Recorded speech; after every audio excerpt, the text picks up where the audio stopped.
1.5 trillion. E-commerce has arrived. This is exactly how this works. All right. So you've got these big Fortune 500 companies, household names, companies with household names, right, that spend, they have a lot of money allocated to advertising. And you see this every day. You turn on your TV, you see advertising. You turn on the radio, you hear advertising. Print magazines, all this stuff. Well, these companies have big advertising budgets and they allocate it in different places. One of the places that they allocate it is to the internet. They have a large portion of their budget set aside to advertise online. And so what I did was I went to them and I said, look, would you pay me to advertise for you? Would you pay me if I send you a customer? They said, yeah, it made sense. Think about it. They pay me only if I send them a customer.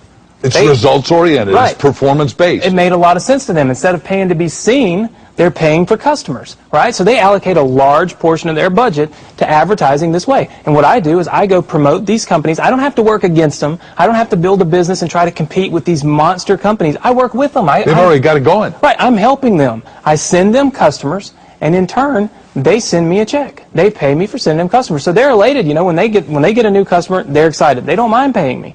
So my rich dad said, in the world of business, there's E's. And E's stand for employees.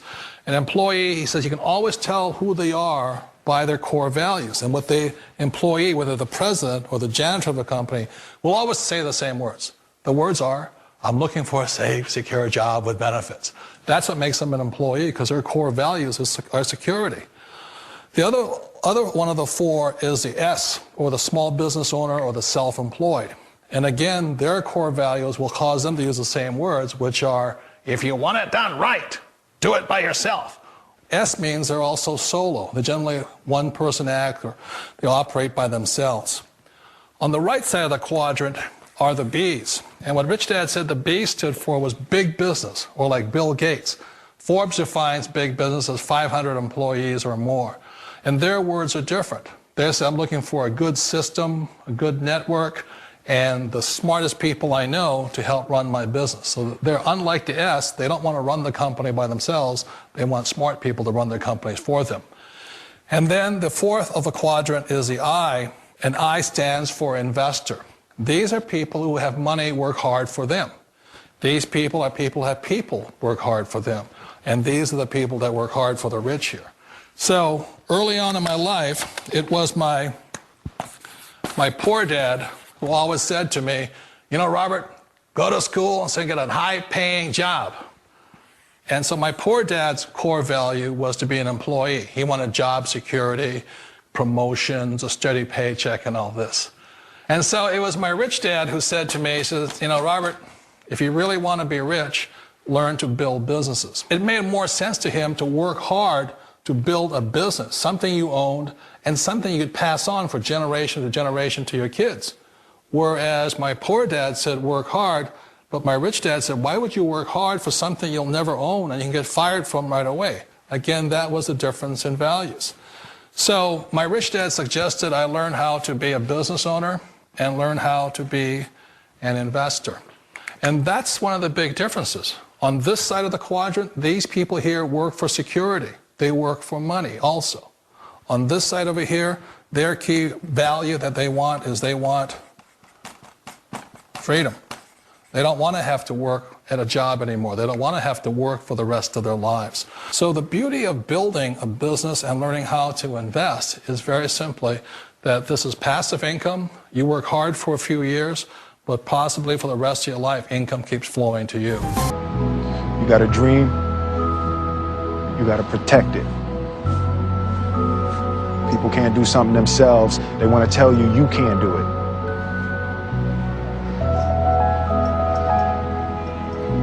You want something, go get it. Period. One of the reasons I consider a direct selling business a perfect business is very simply because the company will work with you to get the business skills that make you rich. Always remember that it's not money that makes you rich, it's business skills. And that's why it's a perfect business. They'll take as long as you like to get the skills to make the money. And that's a lifetime skill thing. The other part about it is the low startup cost. You know, where else can you get in for under $500 and get these skills? For people who want to make the shift over to the B quadrant, which is what I would recommend for people, one of the beauties of a network marketing company is that you can do that for a very low price. And that's why I talk to people about considering network marketing.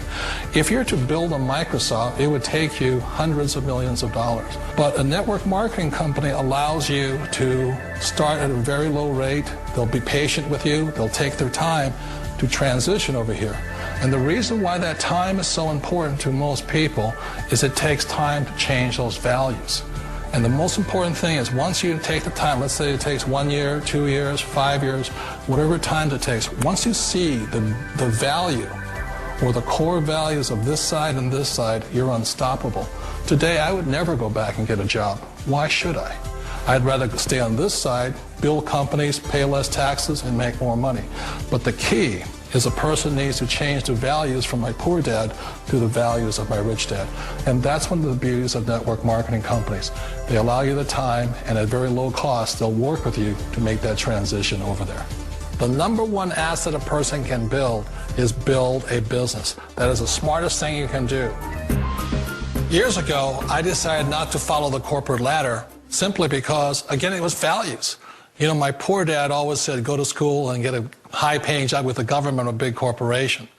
But my rich dad said, why would you work so hard at something you'll never own? You can't sell your job. You can't pass it on to your kids.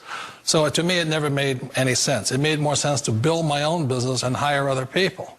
The other reason is that you really don't have much control if you're in the corporate ladder world.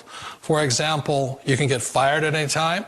Or today we have what's called M&As, or mergers and acquisitions, where another company buys another company. So you could be a great employee, but the company that buys your company just fires you.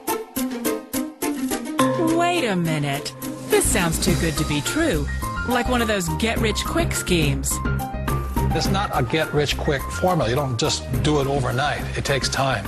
I still remember the first time I made that transition was back in 1978 when I fully quit my job and I had to depend upon my company that I was building to support me. So I understand the fear. The beauty, the most important thing to remember is this. There's two kinds of people in the world.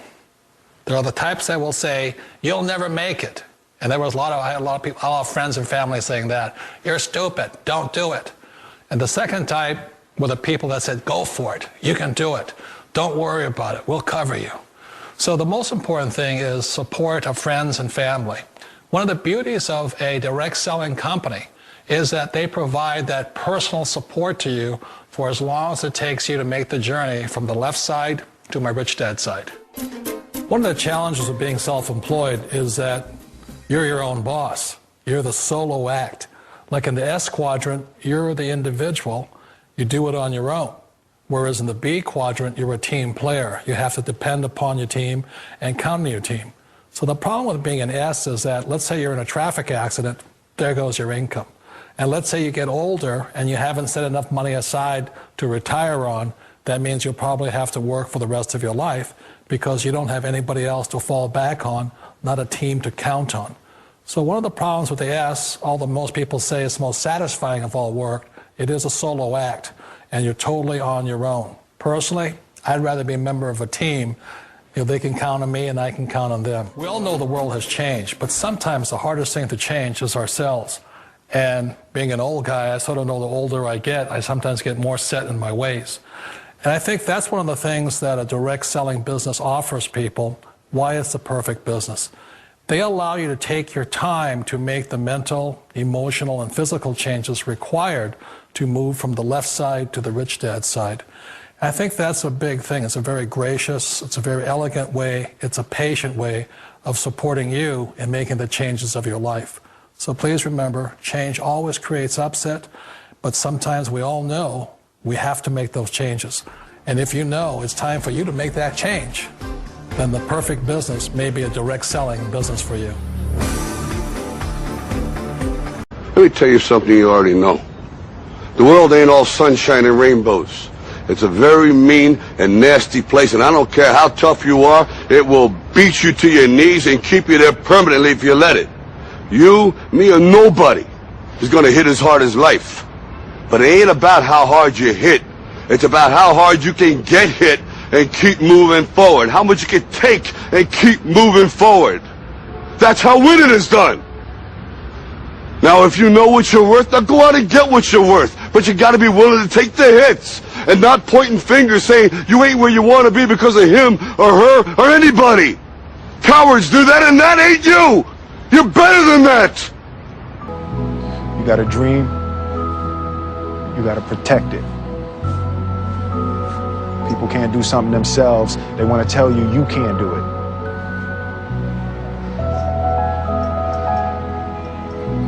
You want something, go get it.